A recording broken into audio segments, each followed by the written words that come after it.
Okay, guys, welcome to our call today. We are going to talk about the roadmap to preventing overeating. By definition, overeating is beyond what is needed to fuel our body. So before I get ahead of myself, let me share my screen, I think. This is, I think, a really good topic that we all deal with at some time or another, I agree 100%, and I don't think it ever goes away. I right? think that it is something that we will probably always deal with. Can you see my screen now? Yes. Okay, awesome. Okay, so I'm trying to organize my life here. So again, overeating is eating beyond what our body needs to fuel ourselves, whether intentional or not. I don't know that it's ever intentional that you would purposely overeat because I think it makes us feel bad when our eyes are bigger than our stomach. But sometimes it's a pattern in our lives, and it's not the exception. And what we have to come to grips with is that this is something that has short-term symptoms and long-term um, long-term consequences, which can negatively affect our health. And I think the more research comes out every day, we realize that our food choices really matter. They matter a Absolutely. lot. Yeah. Okay, so let's go ahead and get into this and just see. So, what are some of the signs? We're going to eat beyond the point of being full. I always go back to one Thanksgiving. My husband, who has never struggled with his weight, Thanksgiving at our houses were always just our mother could just cook. And my husband always looked forward to Thanksgiving. And I remember looking over at him and he had his fork and he had one last bite and he was going to eat that if it was the last thing he did. He was miserable. He couldn't stand it, but he had to finish that meal. And, I think we've all been there, but a lot of times what we're doing is not to that extreme, but it is. We're not looking at it that way, but that's what we're doing. We're mindlessly eating because we're bored or distracted or stressed. I am a huge stress eater and I really have to watch myself. Um, we will experience physical symptoms after eating too much food. And if we're eating for reasons other than to fuel our bodies, and I'm going to say we were not brought up in a household where we were taught about the importance of food and what its purpose was. So, we you really can't guide what you're eating by how many calories you're taking in because sometimes it doesn't matter, right? You don't really hear of a lot of people overeating on broccoli, but you can. I laugh when people say people would never gorge on bananas. Well, I would. I love bananas. Watermelon all day long. I will eat myself sick on watermelon. Is it better than eating cheeseburgers? Absolutely. But I can still go beyond what I should if I don't watch myself. It's that mindless eating. And over time, the overeating can affect our health and it'll show up in our cholesterol and our blood sugar management. And then that puts us at a risk for developing different types of diseases. Kelly, if you have something you want to say, you just feel free to jump in. Well, I was just going to say over time, no matter what it is that you are overeating on, if you are taking in more calories than your body needs, no matter what the food, you're going to put on weight. Yes. And when you put on extra pounds and fat and weight, then it puts you at risk for a chronic disease and also makes you feel uncomfortable. Absolutely. And I had this conversation the other day with somebody and they were telling me that the comment had been made that fat people were happy people. And they said I completely disagree with that statement, and I do too. Coming from being overweight, um, I never felt good. I didn't feel good about myself. I said, I think that's a lie. I said, I believe that when you're overweight and you're unhealthy, it's it's hard to buy groceries, it's hard to tie your shoes. There's lots of it's hard to go on a walk. There's lots of things that make you unhappy. So I completely disagree with that statement. Um, Now, another thing, and we kind of touched on this on our call last week when we talked about understanding recommended portion sizes. It goes back to reading those labels. And your portion size is critical. It helps us keep our eyes in check, and then we can take advantage of the nutrition food labels. But I want you to think about something, and this really helped me as I started on this journey, was if it didn't have to have a food label, that meant it was so much better for me to eat it. And Right. and you'll hear a lot of people in this space of whole food plant-based eating that say you can eat whatever you want and you're not going to gain weight. You can eat whatever you want if you're eating whole food plant-based and you're going to lose weight. Well, that's not true. It's just like what it goes right back to what you just said. If if you eat more than you expend, you're not going to lose weight, and the possibility is you're going to gain weight. So I think that we all have to be realistic about what we're eating and what does that do for our bodies, right? How does that affect the end game? Because you cannot outrun a bad diet. You're not going to out exercise a bad diet. You can try, but Right. you're not going to be able to do it. And I like what you said about the nutrition label because, there's obviously not a nutrition label on a sweet potato or a head of romaine. Right. It's so. Yes. Yes. And so when we're building our meals, when we're looking at what's going to keep us full, we need to make sure that we're eating some type of fiber with our meals and our snacks because the fiber helps us feel full. And you think about, if you're going to eat a plate of roasted vegetables or a salad, and you look at how many calories that is compared to, say, um, if you were going to go eat some cheese or go eat, I was trying to think of something that is very high in calories, but very low in nutrients. And what that does is that it doesn't fill you up. It really makes you more hungry, right? You can sit and you can eat and you can eat and you don't get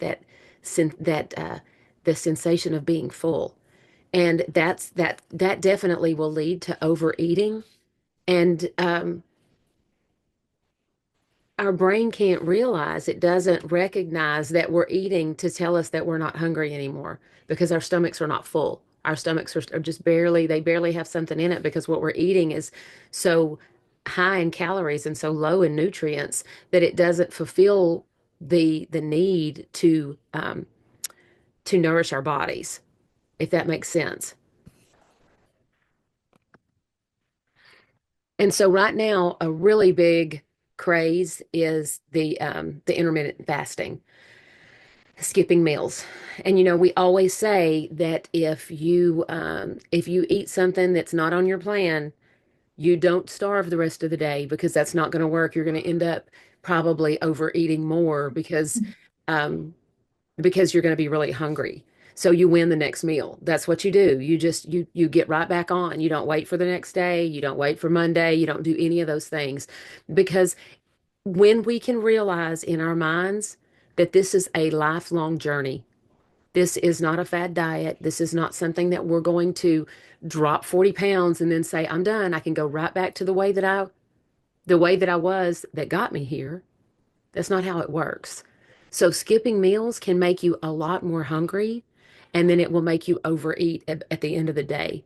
So, I'm going to say, and I know Kelly says the same thing, and this has worked for both of us, that your snacks, make those fruit, make those vegetables, make that something that is not tempting, that doesn't have a nutrition label, right? Go for some cucumbers and tomatoes. Go find something that you like. Do some carrots. Have carrot sticks in your refrigerator waiting for when you're hungry. And that way, you're not as tempted to go pick up whatever you happen to have in your environment that's not as healthy for you and that's not going to get you to where your health goals are. Yeah, I was going to say, like, on skipping meals, if you already have an issue with food and you skip that meal, and I'm talking to myself too. Yes, me too. I will have a tendency to overeat on the next meal because I can, because I didn't eat the first meal and I'm super hungry. And so I'm not having that mindful eating sometimes, like Kim mentioned earlier. You're just, starving, so you're eating and you have a tendency to overeat. So, I think you have to do what works for you. But if you definitely have an issue with food and overeating or an addiction, then this may not be the best plan for you. Would be intermittent fasting may not be the best plan for you. Right. And what I see a lot of people do, and I've done this myself, is if you say you're going to, instead of eating, you're going to wait, you're going to have your eating window much smaller. So you're going to maybe wait till 10 or 12 to eat. Then it's kind of like you got a free pass, right? Well, I skipped a meal. So people tend to not track what they're eating. Just in their mind, they think, well, I didn't eat that. I didn't eat breakfast. So now I can add a little bit more to lunch. And then I'll just add a little bit more to dinner. And before you know it, you've more than made up for skipping your breakfast. So just be mindful. Again, it comes back to mindful eating. What works for you? How do you stay best on track? So this is a really big one. So to know and limit the foods that are easiest to overeat on. And we're going to go back to calorie dense foods or processed foods. And those are really easy to overeat on. And I call myself a food addict. Um, as a recovering food addict, I'm going to tell you that if it has salt, if it has added sugar and the fats and the empty calories, that's what my stomach looks like. That little image of that little stomach. It's unhappy. I, if I will keep a food journal, it will help me learn my habits, and then I can know the foods that I struggle with. We always talk about don't break the seal. If you are in an environment that's not healthy when it comes to your food, then you have to be really careful at what you let into your mouth, because those things, those things that have the salt, sugar, fat, those are created to make us want more. That's somebody's job, and they're really good at it. These people are very good at the things. When you find that combination, that's not something that's found in nature. So you have to be very careful at what you're snacking on. Go back to have an apple, have some carrots, find something that you really like and keep that available, broccoli, asparagus, things like that that you really want to eat that will curb your craving. Because if you're really hungry, you'll eat vegetables. That was always my thing is, when I would go into the kitchen, start strolling and perusing, then my question to myself was, oh, well, are you hungry enough to eat some kale? And if the answer is yes, then okay, I am, Right. legitimately hungry. But if no, then I'm just doing it out of habit or stress or whatever, and I need to select a different activity. Yeah. Yeah, and look for a replacement. So if you think you need to snack, first, always are you hungry or are you thirsty? Have you been drinking your water? Because that's a really big deal, because when you feel hungry, you maybe just need to drink something. And that will for me, I have to keep up with my water intake, and we've talked about that before in these calls, to where if I will measure out how much water I need to drink in a day and have that sitting on my counter or have that in my refrigerator, it helps me to keep up with, oh wait, I'm getting behind, or oh yeah, I can't ever think I'm ahead, because then I slack off a little bit and then I end up getting behind.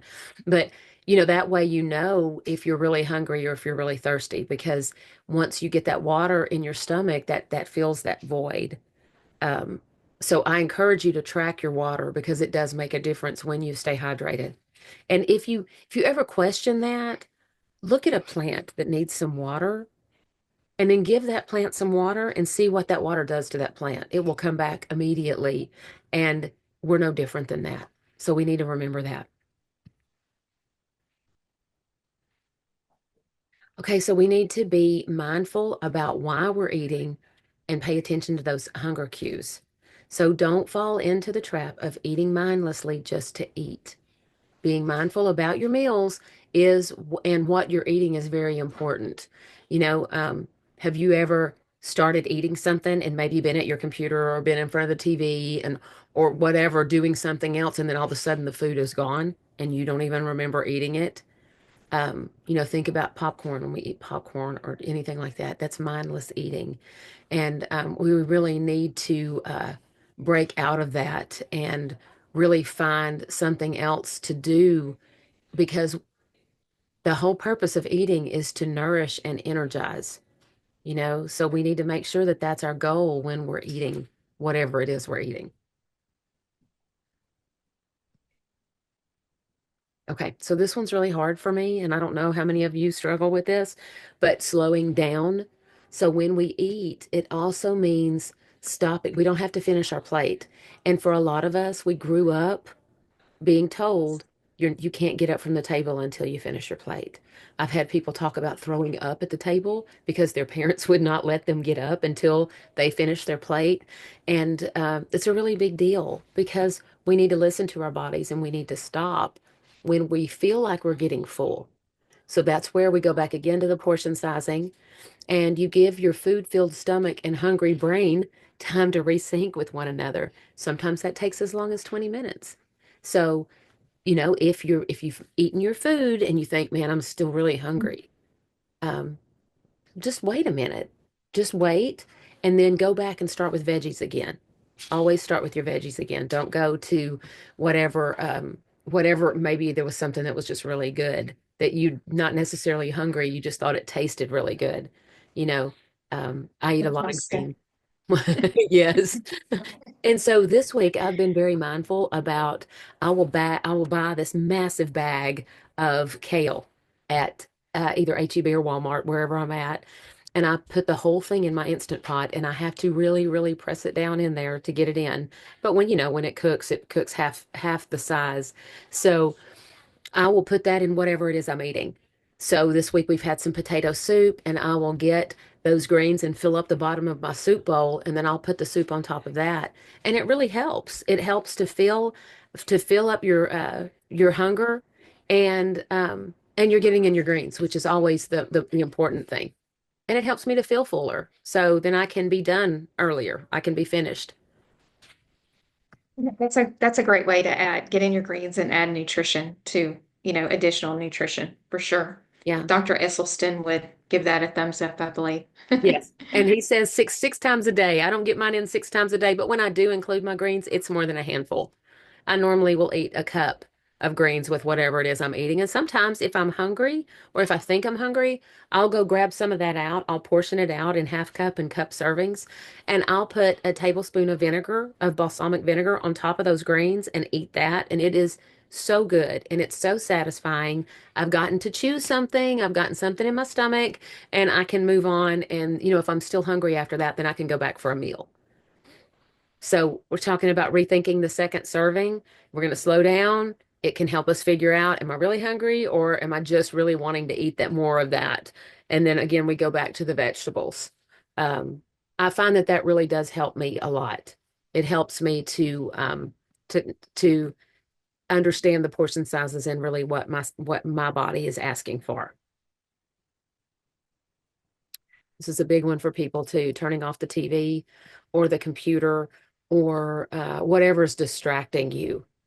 Um, if you can make mealtime a distraction-free experience, first of all, it gives you time. If you're alone, it gives you time to think, which a lot of us are kind of uncomfortable with because we like the noise. But if we're with our families, then we have a little bit of extra time to connect. How was your day? What did you do?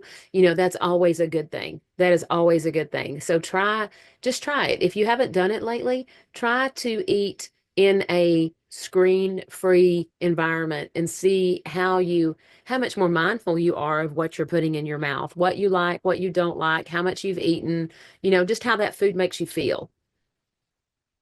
Well, I would say this is something that I've been mindful of and trying to work on myself because for as long as I can remember, even back, teaching school or even before that, working in offices, I always ate my lunch in front of my computer. Like, you know, not necessarily doing, it didn't have to, I might be doing work, but I might just be, cruising the internet, doing stuff that for me.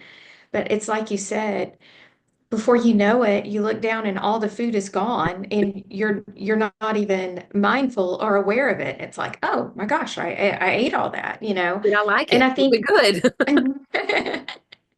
so I think it is important. It gives you, peace and you can enjoy your food and, chew like you're supposed to and things of that nature. So I identify with this and I would not be watching TV, but I'm very guilty of sitting in front of a computer and doing it. I agree. It's screen time for me. So I complain. I have been more aware of this, especially when, like I said, when my grandkids are around or my kids are around, I'm trying to take advantage of that time because that time is very limited. Um, okay. So this one, again, we talk about probably every week is to give yourself some grace. Whether you hit a roadblock block or you're just getting started, um, fighting against overeating, most of us have been doing it for a really long time. So that's a habit that we have to break. And if we can be kind to ourselves, sometimes that'll provide that missing piece um, that comes to solving our problem of why are we overeating? What is causing us to overeat? And maybe that can help reduce the chances of us overeating. Again, this is not something that for most of us, this is not something that's just happened to us. This is not a new habit that we have. All of a sudden, we've started overeating. For most of us, this is something we've been doing for quite a while, and maybe not even not even being aware that that's what we're doing. So I think we have to be really careful about beating ourselves up when we do it. I am out of my element this week. I am not in my home. I am in someone else's home where I have no control over the food that's in this house. And that has been a real eye opener for me because my house is very safe. My house has food in it that doesn't have labels and that is very nutritious, very nourishing for my body. And that's not where I'm at right now. And so it's been a challenge for me this week to to not give in to my old habits, if that makes any sense. I don't know if I'm explaining that correctly. So my heart goes out to those of you that don't have a clean environment, that live with people that don't necessarily agree with the way that you eat, or it's hard. It's very hard. You have something, Kelly? I was just going to say, when you were talking about, give yourself some grace, and um, I think when you do have a setback, that, it's important to just look at why that happened and so you can learn from it, but don't beat yourself up about it because what's done is done and that's not going to do any good. The best thing is to learn from the situation so that the next time you have the wherewithal or the top of mind awareness. Oh, I've been through this before.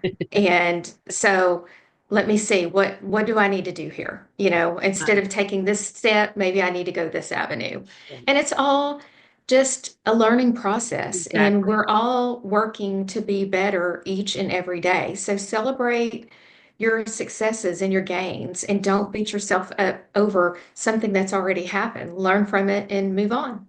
Well, and that's such a good point because right now the weather's terrible. We're in Texas and it's really cold and we've had snow and, just all those things. And like I said, I'm out of my environment. And, um, when you're stuck, you're looking for things to do. And I thought this afternoon, I thought it's cold outside, but I'm gonna take my grandkids for a walk. That's what we're gonna go. They're gonna ride their bikes. I'm gonna walk. And, it was cold, but once I got out there, it was so awesome. And it took me out of my environment. It got me out into the sun. It was cold sun, but it was still sun. And I was so glad that I went because it it just changes your perspective. So when you're stuck, try to get out and do something. Just take 5 minutes, take 10 minutes, go for a walk, get yourself out of that environment that's maybe encouraging you to do something that's not going to make you feel good about yourself. And you know what? If you do something that makes you not feel good about yourself, let that grace come in. Don't beat yourself up over it because when we beat ourselves up, sometimes we go and we will definitely fall off the wagon because we've already eaten this or that or whatever. And it- again, this is a lifelong skill that this is a muscle that we're trying to develop. And the more you do it, the better it's going to get. So we need to really work on changing our habits and working toward our healthy self because that's who we want to be. That's why we're all on this journey is to get better, just like you said. Right. Totally agree.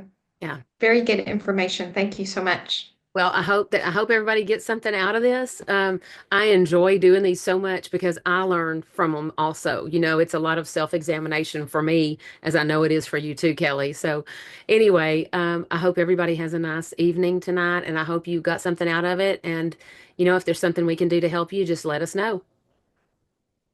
Thank you.